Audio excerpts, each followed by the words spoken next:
Welcome everyone to essential education. आज हम नया टॉपिक स्टार्ट करने वाले हैं जिसका नाम है वेरिएशन। ठीक है, वेरिएशन क्या होता है? ये क्लास 8 या 7 में जब हम रूल ऑफ थ्री करते हैं तो उसमें इन्वर्सली रिलेटेड या डायरेक्टली रिलेटेड इन सब कॉन्सेप्ट के बारे में पढ़ते हैं। लेकिन वो होता क्या है, ये चीज़ हम लोग समझे होंगे, बट हो सकता है कि टाइम के साथ हम लोग भूल जाते हैं। वेरिएशन में जब आते हैं, अच्छा उसी कॉन्सेप्ट को हम वेरिएशन में समझेंगे। बट वेरिएशन में जब आता है तो वेरिएशन तीन तरह का होता है। एक होता है डायरेक्ट, दूसरा होता है इनडायरेक्ट एंड तीसरा होता है मिक्स्ड, जिसको हम लोग जॉइंट वेरिएशन भी बोलते हैं। जॉइंट दैट मीन्स वो डायरेक्ट और इनडायरेक्ट दोनों को मिला के किया जाता है। जैसे रूल ऑफ थ्री में भी हम लोग कुछ क्वेश्चंस कुछ होते थे जो डायरेक्टली रिलेटेड रहते थे, जो अननोन फिगर है उसके साथ, और कुछ होते थे जो इनडायरेक्टली रिलेटेड रहते थे। ठीक है, अब देखो जैसे डायरेक्ट वेरिएशन में क्या होता है। अगर मान लो दैट प्राइस, हर कमोडिटी का, हर एक एसेंशियल कमोडिटीज का प्राइस क्या हो रहा है? इंक्रीज हो रहा है।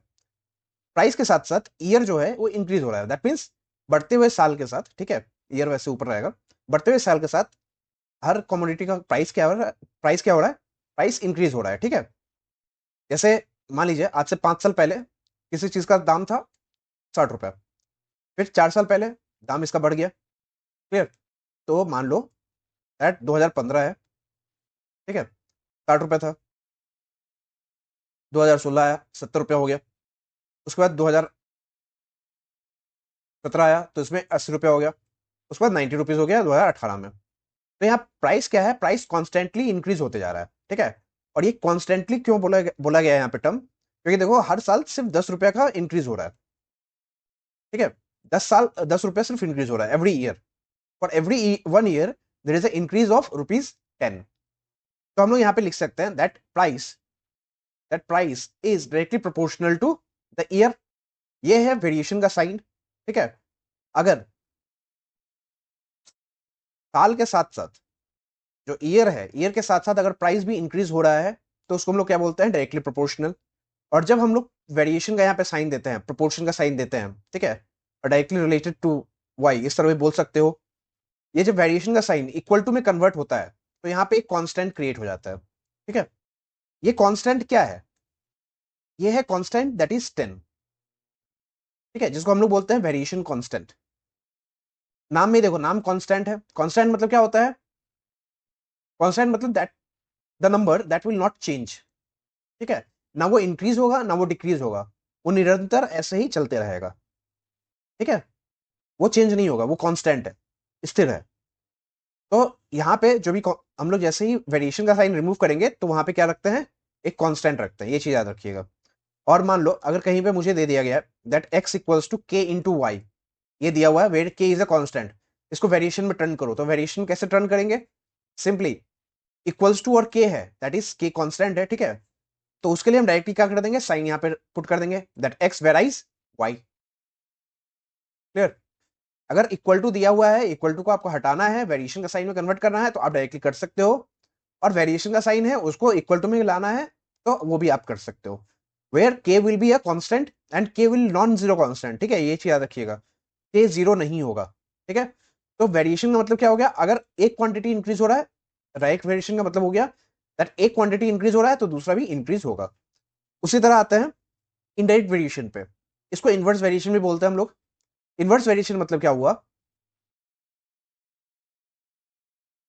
नंबर ऑफ मैन, मान लीजिए 5 लोग हैं, ठीक है, एक लैंड को प्लो करना है, दैट इज 1 एकड़। 1 एकड़ लैंड है, उसको प्लो करना है। मान लीजिए 4 दिन लग रहा है। तो नंबर ऑफ मेन जैसे ही रिड्यूस हो जाएगा, मान लो 2 हो जाएगा। और सेम 1 एकड़ को ही प्लो करना है, जोतना है, तो टाइम कितना लगेगा? टाइम ज्यादा लग जाएगा। ठीक है, 2 की जगह मान लो, सॉरी 4 की जगह मान लो यहाँ पे 12 लग गया, 12 दिन लग गया। तो यहाँ पे क्या है? यहाँ पे है inversely related. That means number of main जैसे ही रिड्यूस हो गया, ठीक है, नंबर ऑफ मेन जैसे ही रिड्यूस हो गया, 5 से जैसे ही 2 हो गया, तो नंबर ऑफ डेज क्या है? वो इंक्रीज हो जाएगा। तो जब एक क्वांटिटी, नंबर ऑफ मेन था, जब एक क्वांटिटी के इंक्रीज होने से या डिक्रीज होने से दूसरे क्वांटिटी पे इनवर्सली इफेक्ट पड़े, इनवर्स दैट मीन्स क्या है? उल्टा इफेक्ट पड़ रहा है। दैट मीन्स मैन, अगर नंबर ऑफ मेन अगर कम हो गया यहाँ पे तो डेज क्या हो गया? इंक्रीज हो गया है। और वहीं पे अगर नंबर ऑफ मेन इंक्रीज हो जाएगा तो दिन क्या हो जाएगा? कम हो जाएगा। 5 की जगह मुझे 10 लोग दे दिए जाए तो मैं 4 दिन के जगह पे मैं 2 दिन में कंप्लीट कर दूंगा। ठीक है, तो उसको क्या बोला जाता है, उसको बोला जाता है इनवर्स रिलेशन। मेन चीज है कॉन्सेप्ट, आप लोग समझ लो कि कॉन्सेप्ट क्या है, उसके बाद आप लोग इजिली सम्स को कर सकते हो, क्योंकि इस चैप्टर में रूल ऑफ थ्री के बेसिस पे इनवर्सली रिलेटेड और डायरेक्टली रिलेटेड सम्स भी दिए हुए हैं। ठीक है, तो देखो इसमें से एक क्वेश्चन आता है, I am talking about 3 marks, okay. Objective MCQs में इन सब में डाल दिया जाता है, एक दो क्वेश्चन रहता ही है। तो देखो यहाँ पे दिया हुआ है, जैसे मान लो M directly sorry inversely related to D, ठीक है, इनवर्स वेरिएशन है। जैसे ही यहाँ पे वेरिएशन का साइन रिमूव होगा, इक्वल्स टू आया, तो यहाँ पे क्या हो जाएगा, के डिवाइडेड बाई डी। एंड के डिवाइडेड बाई डी जैसे ही आएगा तो के क्या है, के इज अ कांस्टेंट, क्लियर। तो हम लोग इसको क्या लिख सकते हैं, एम डी इक्वल्स टू के। और ये वेरिएशन का जो कॉन्सेप्ट है, ये आप लोग के फिजिक्स जो चैप्टर 2 है, बिहेवियर ऑफ गैसेस, जिसमें चार्ल्स एंड बॉयल्स लॉ में ये वेरिएशन का कॉन्सेप्ट ही आप लोग का आया है। ठीक है, और दोनों को ज्वाइंट करने के बाद आता है पीवी इक्वल्स टू के टी, और ये कहाँ आता है, ये आता है मिक्स्ड और ज्वाइंट वेरिएशन में। अगर मान लो एक टर्म है that is X, that is directly related to Y, ठीक है, एंड दूसरा टर्म है that is X, that is directly related to Z. तो जब क्या करोगे, दोनों को रिलेट करोगे तो क्या हो जाएगा, X will be directly related to Y and Z. ठीक है, यहाँ पे वाई एंड जेड दोनों क्या हो रहा है, वेराई कर रहा है, दैट मीन्स दोनों चेंज हो रहे हैं। ठीक है, वेरिएशन दैट मीन्स इसका मतलब क्या हो गया, चेंज। ठीक है, दैट मीन्स चेंज, जितना चेंज हो रहा है वो डायरेक्टली चेंज हो रहा है या इनडायरेक्ट चेंज हो रहा है, किस तरह का चेंज हो रहा है वो हम लोग को देखना है। वही आप लोग जब यूज करते हो पीवी इक्वल्स टू के टी, जब आप लोग Charles law and boys law का कंबाइंड फॉर्म यूज करते हो, तो उसमें यहाँ पे के को हम लोग क्या लेते हैं, कांस्टेंट लेते हैं, के इज ए कांस्टेंट। और कांस्टेंट देखो, जब दो मान लो एक के1 लिया है हमने, मल्टीप्लाइड बाई के2, इसको हम सिंप्लीफाइड वे में लिख सकते हैं दैट के3, क्योंकि ये कांस्टेंट है, ये भी हम लेट कर ले रहे हैं दैट के3 इज आल्सो अ कांस्टेंट। ठीक है, क्यों हम यहाँ पे क्यों लेट कर ले रहे हैं के3 इज अ कांस्टेंट, मान लो एक कांस्टेंट है और दूसरा कांस्टेंट है, दोनों को अगर आप मल्टीप्लाई कर रहे हैं तो तीसरा जो नंबर आएगा वो भी क्या हो जाएगा, कांस्टेंट हो जाएगा। ठीक है, ये चीज याद रखिएगा। तो आप इसी बेसिस पे हम लोग नेक्स्ट क्वेश्चन पे बढ़ते हैं, चैप्टर स्टार्ट करते हैं। और देखिए यहाँ पे रूल ऑफ थ्री और रूल ऑफ टू आप लोग जो भी बोलते हो, ठीक है, टाइम एंड वर्क इसको भी बोला जाता है, उसके बेसिस पे हम लोग इस सम्स को सॉल्व करेंगे। देखो पहला क्वेश्चन है, जैसे बोला गया है, a taxi travels 14 kilometre path in 25 minutes, 14 kilometre travel कर रही है कितनी देर में, 25 मिनट्स में। ठीक है, calculate bye applying theory of variation. Theory of variation क्या था, थ्योरी, पहला थ्योरी था दैट इज डायरेक्ट वेरिएशन, दूसरा theory that is inverse variation. Theory ये है, ये चीज याद रखिएगा, दैट अगर एक वैल्यू अगर इंक्रीज हो रहा है तो दूसरा क्या हो जाएगा, डिक्रीज हो जाएगा, that is inverse variation. And this is a joint variation. ये तीन थ्योरीज हैं, theories of variation. How much path he will go in 5 hours by driving taxi with the same speed. मान लो एक टैक्सी ट्रैवल कर रहा है, 14 kilometre उसने travel किया है, ओके, इन 25 मिनट्स, क्लियर। तो 5 घंटे अगर वो ट्रैवल करेगा, 5 आवर्स, तो कितना डिस्टेंस ट्रैवल होगा। एंड यहां पे एक चीज बोल दिया, that same speed, that means speed will be constant, clear.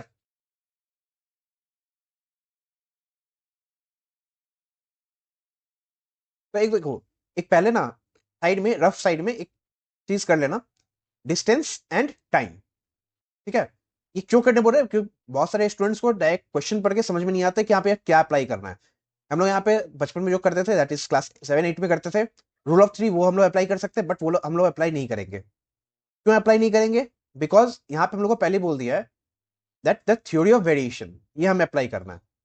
तो देखो पहला चीज है that distance is 14 kilometre, time is 25 minute, clear. Next है टाइम 5 आवर्स दिया हुआ है, 5 आवर्स मतलब कितना मिनट हो गया, 5 × 60 कर लोगे, दैट इज 300 मिनट्स। तब अगर समझो दैट 25 मिनट्स में 14 किलोमीटर कवर किया जा रहा है, तो 300 मिनट जो कि ज्यादा है, तो उसमें कितना कवर किया जाएगा, ज्यादा कवर किया जाएगा 14 से, क्लियर। तो यहाँ पे देखो टाइम इंक्रीज हो रहा है तो डिस्टेंस भी क्या होगा, एज वेल एज इंक्रीज होगा। तो जब टाइम इंक्रीज के साथ डिस्टेंस भी इंक्रीज होगा, तो हम लोग इसको डायरेक्टली क्या समझ सकते हैं, कौन से प्रोपोर्शन में है, डायरेक्ट प्रोपोर्शन में है।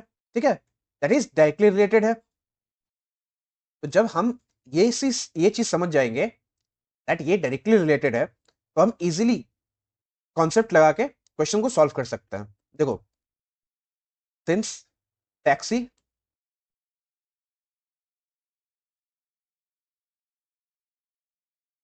covers 14 kilometer in 25 minutes,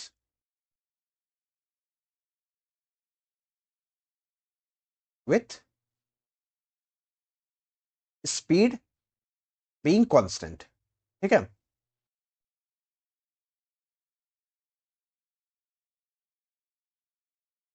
speed being constant, speed क्या है, स्पीड कांस्टेंट है। क्लियर। अब देखो, अब क्या बोला है यहाँ पे, कैलकुलेट बाय अप्लाइंग वेरिएशन। तो देखो, therefore distance and time are directly related. ठीक है, और एक चीज यहाँ पे बता दे रहे हम, नॉर्मल जो हम लोग फॉर्मूला जानते हैं that distance equal to speed into time, तो भाई यहाँ पे तो इक्वल्स में है, सब न्यूमरेटर में ही है। तो हम अगर स्पीड को कांस्टेंट रख रहे हैं तो D is directly proportional to T हो सकता है। ठीक है, तो हम डायरेक्टली यहाँ पे ये फॉर्मूला अप्लाई कर दिए, बट हम यहाँ पे ये फॉर्मूला अप्लाई नहीं किए हैं, हम पूरा प्रोसेस को करके आप लोगों को दिखाएं किस तरह किया जाता है। क्योंकि रीजन बीइंग, हम लोग को यहाँ पे सम्स दिया हुआ है, दैट हम लोग को जो दिया हुआ इंफॉर्मेशन उसी के बेसिस पे हमको निकालना है। मान लो मुझे ये फॉर्मूला नहीं आता है, तो मैं क्या करूंगा, बहुत टाइम हो सकता है मुझे ये फॉर्मूला नहीं पता है, तो मैं क्या करूंगा, तो जो हमें क्वेश्चन दिया हुआ है उसके बेसिस पे ही हमको सम्स को सॉल्व करना है। और कैसे सम्स सॉल्व कर सकते हैं वो हम जानते हैं। अगर मान लो मुझे फॉर्मूला आता है, तो मैं डायरेक्टली लिख सकता हूं when speed is constant distance is directly related to time. अगर मुझे नहीं आता है तो मैं इस तरह कर सकता हूं, मैं पहले साइड में रफ में ये देख लूंगा कि भाई वो रिलेटेड डायरेक्टली रिलेटेड है या इनवर्सली है, वो देखने के बाद मैं उसको सॉल्व कर सकता हूं। ठीक है, therefore T is directly related to D, sorry T. अब देखो, वेरिएशन का साइन है, वेरिएशन का साइन में क्या आ जाएगा, इक्वल्स टू, यहाँ पे के इंटू टी कर दो, where K is a constant, K not equals to zero. Clear. अब देखो, मुझे ये पता है 14 किलोमीटर में 25 मिनट्स कवर हुए हैं, तो डिस्टेंस कितना है 14 equals to K into time कितना है 25, since t equals to 14 and t equals to 25 minutes. और यहां पे लिख सकते हो एज गिवन इन सम्स और एज पर रिक्वायर्ड सम्स। ठीक है, इस तरह भी लिख सकते हो। तो यहां से k का वैल्यू निकालेंगे, तो k का वैल्यू क्या हो जाएगा, k का वैल्यू होगा 14 डिवाइडेड बाई 25। क्लियर, ये आ गया k का वैल्यू। अच्छा देखो, ये जब करते हैं, ये तो चलो यहाँ पे हम बता देंगे, ये हम लोग कर रहे हैं k इक्वल्स टू लेके by the applying theory of variation. और बहुत टाइम क्या होता है कि वेरिएशन हम लोग कर रहे हैं, यही अगर हम 7 क्लास में जाते हैं, 7 क्लास में अगर कर रहे होते हैं तो हम लोग किस तरह करते हैं, यहाँ पे लिखते हैं in 25 minutes distance covered equals to 14 kilometre, in 1 minute distance travelled equals to 25 by 14। ठीक है, ये हम लोग करते हैं, और उसी के बेसिस पे भी हम लोग सम सॉल्व कर सकते थे। ठीक है, तो देखिए, पर यहाँ पे लिखते हैं that in 25 minutes distance covered equal to 14, तो 1 मिनट 14 बाई 25 आता। ठीक है, मैंने उल्टा बोल दिया था, 14 बाई 25। और फिर 300 में क्या करते, 14 डिवाइड बाई 25 इंटू 300 कर देते, सिंपल। तो अब देखो, अब इसको सॉल्व करना है। नाउ देखो भाई, हमें कांस्टेंट का वैल्यू पता चल गया, इसको हम एज इक्वेशन 1 कंसीडर कर लेंगे। ठीक है, अब नाउ के का वैल्यू आ गया 14 by 25, distance covered in 5 hours, in essence 5 hours मतलब क्या, कितना होता है 300 मिनट्स। ठीक है, तो देखो नाउ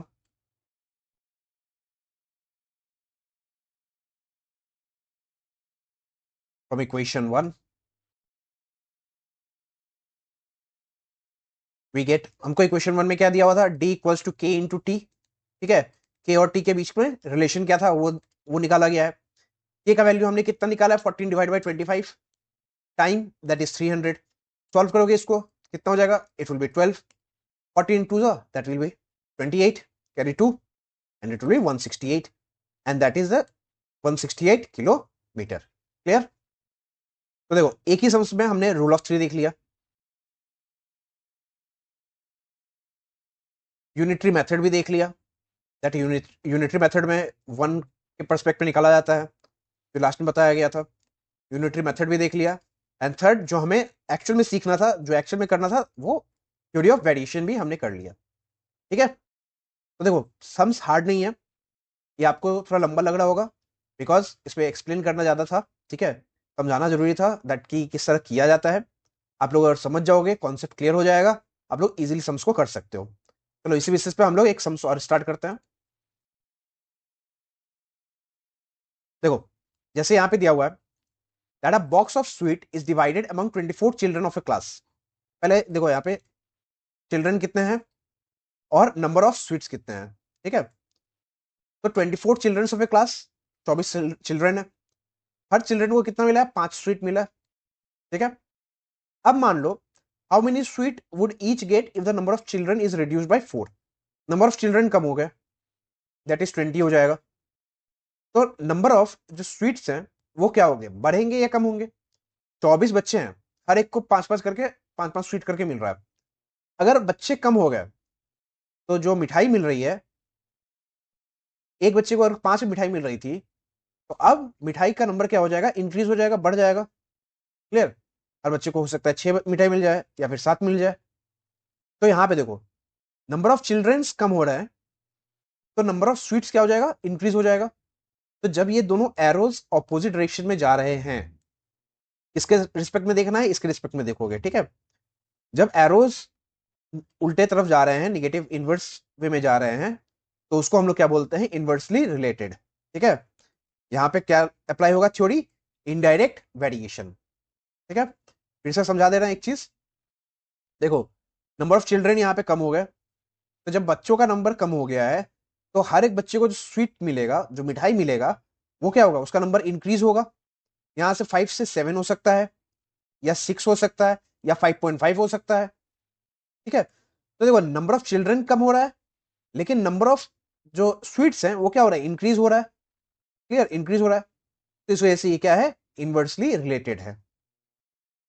समझे। तो इसी बेसिस पे हम लोग थ्योरी ऑफ वेरिएशन अप्लाई करेंगे। चलिए, since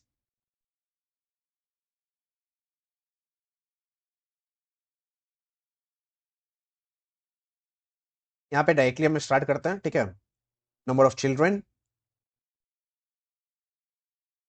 and number of sweets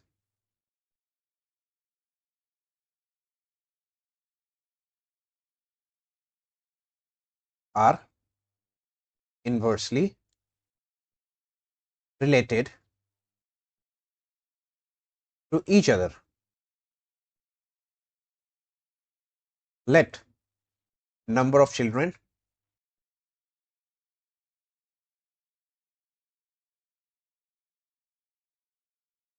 be denoted by C and number of sweets by S। ठीक है, ये देखो ये लिखना मैंडेटरी नहीं है, मैंने ये इसलिए लिख दिया जैसे कि अगर आप लोग अगर एग्जाम में लिखते हो, तो जो एग्जामिनर जो आपका पेपर चेक कर रहा होगा, उसको ये कहीं पे भी लिखने का ये चांस नहीं मिलेगा दैट हाँ आपने मेंशन नहीं किया है दैट सी एंड एस कहाँ से आ गया, या फिर आप जो भी वेरिएबल लेट कर रहे हो। ठीक है, तो वो लिख दोगे आप लोग।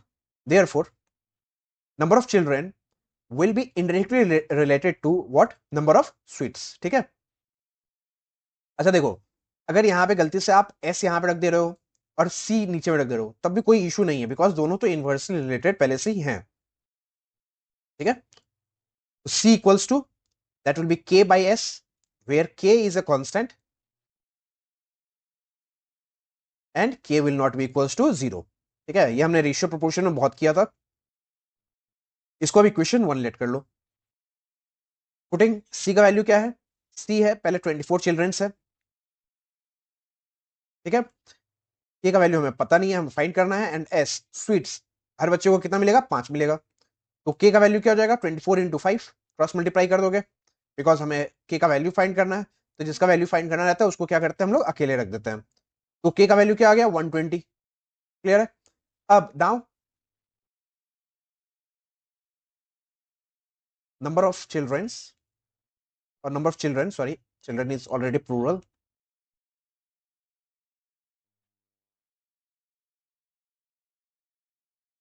is reduced by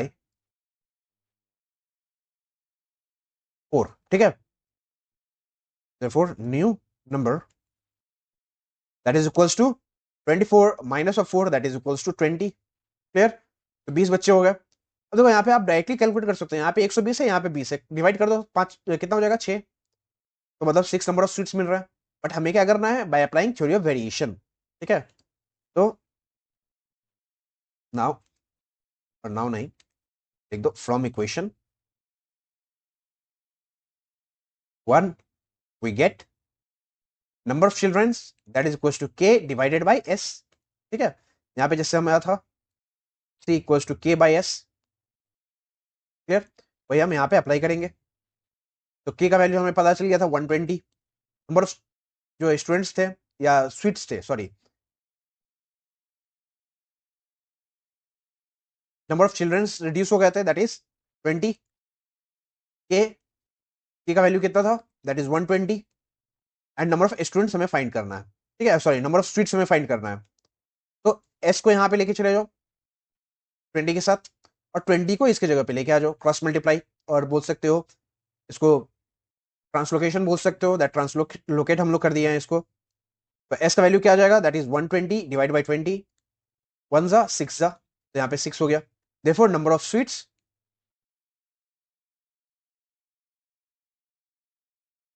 that is equal to 6। ठीक है, जो हर बच्चे को मिला है, कितना मिला है, 6। क्लियर, इसी बेसिस पे अगला सम्स देखते हैं हम लोग।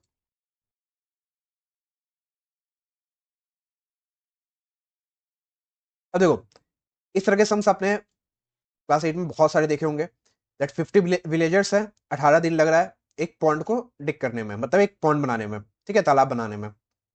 अब by theory of variation use करके हमें ये पता करना है that how many extra person, कितने एक्स्ट्रा लोग लगेंगे, will be required to dig the pond in 15 days. 15 दिन में अगर उसको पॉन्ड बनाना होगा, ठीक है, उस पॉन्ड को बनाना होगा, तो कितने और ज्यादा एक्स्ट्रा लोग लगेंगे। तो देखो, पहले 18 दिन लग रहा था, तो 50 विलेजर्स चाहिए थे। अब नंबर ऑफ डेज कम कर दिया है, तो जैसे ही नंबर ऑफ डेज कम कर दिया, तो नंबर ऑफ विलेजर्स क्या हो जाएंगे, इंक्रीज हो जाएंगे। तो ये ऑटोमेटिकली क्या हो गया है, इनडायरेक्ट वेरिएशन। समझ में आ रहा है। तो देखो, लिख दोगे सिंस नंबर ऑफ विलेजर्स, या पहले लेट कर लो, अच्छा चलो सिंस लेट कर लो, since number of villagers and number of days are indirectly related to each other। Okay, अगर दोनों इनडायरेक्टली रिलेटेड है तो उसमें हम क्या लिख सकते हैं, देयरफॉर, उससे पहले, देयरफॉर से पहले हम लोग लेट करेंगे, लेट नंबर ऑफ विलेजर्स, और यहां पे हम लोग जब लिख रहे हैं उसी टाइम में हम लोग लिख सकते हैं वी और डी। देखो, 3 सम्स करवाए हैं, 3 में अलग अलग कॉन्सेप्ट यूज किया गया। आपको जो कॉन्सेप्ट समझ में आए, इस तरह से आप लोग को लैंग्वेज समझ में आया कि लैंग्वेज इस तरह लिखना है हमको, जो इजी हम हमारे लिए पड़ेगा, उस वे में आप लोग लैंग्वेज लिख सकते हो। ठीक है, तो यहाँ पे 3 तरह का अलग वेरिएशन मैंने दिखा दिया है, दैट भाई आप किसी वे में भी आप लोग कर सकते हो। ठीक है, अब डायरेक्टली हम लोग यहाँ पे लिख सकते हैं therefore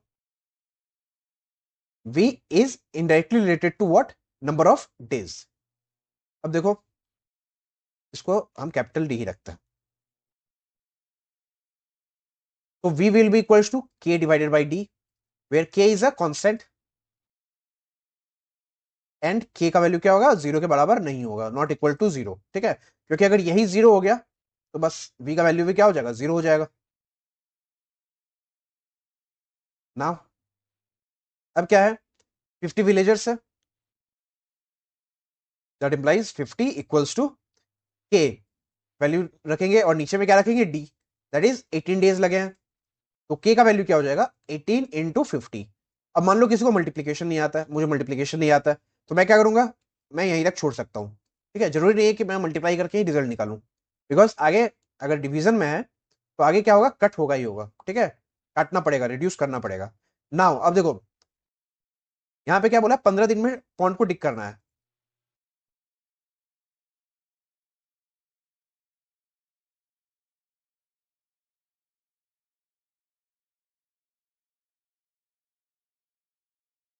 number of required person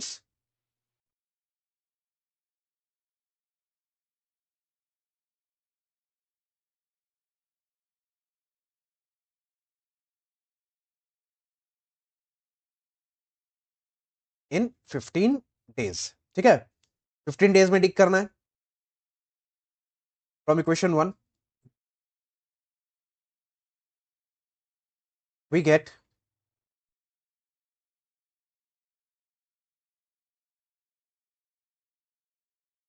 what do we get, v equals to k divide by d। ठीक है, अब देखो नंबर ऑफ विलेजेस हमको फाइंड करना है, k का वैल्यू हमने निकाल लिया, दैट इज 18 इंटू 50। 18 इंटू 50 कितने दिन में कंप्लीट करना था, 15 दिन में कंप्लीट करना है। 3 से डिवाइड कर दो 5 टाइम्स में, 3 से 6 टाइम्स में, 5 से डिवाइड कर दो 1 0, तो कितना हो जाएगा 60 इट विल बी। ठीक है, अब हमें पता करना था, ये क्वेश्चन याद रखना, हाउ मेनी एक्स्ट्रा पर्सन, कितने एक्स्ट्रा लोग लगेंगे, पहले तो 50 लोग में हो जा रहा था, तो therefore number of extra person that is equals to 60 minus कितने लोग थे पहले से 50, तो कितने और लोग लग गए 10। ठीक है, तो 10 एक्स्ट्रा पर्सन लगेंगे जिससे कि हम लोग 15 दिन में पॉइंट को डिक कर सकते हैं। Clear, so the answer will be 10। तो अब नेक्स्ट जो हम लोग स्टार्ट करेंगे क्वेश्चंस, ठीक है, उस पे कॉम्पोनेंटो एंड डिविडेंडो के कुछ कॉन्सेप्ट्स रहेंगे, तो आई होप उस पर ज़्यादा दिक्कत नहीं आएगा। ठीक है, आज के लिए इतना ही है, थैंक यू।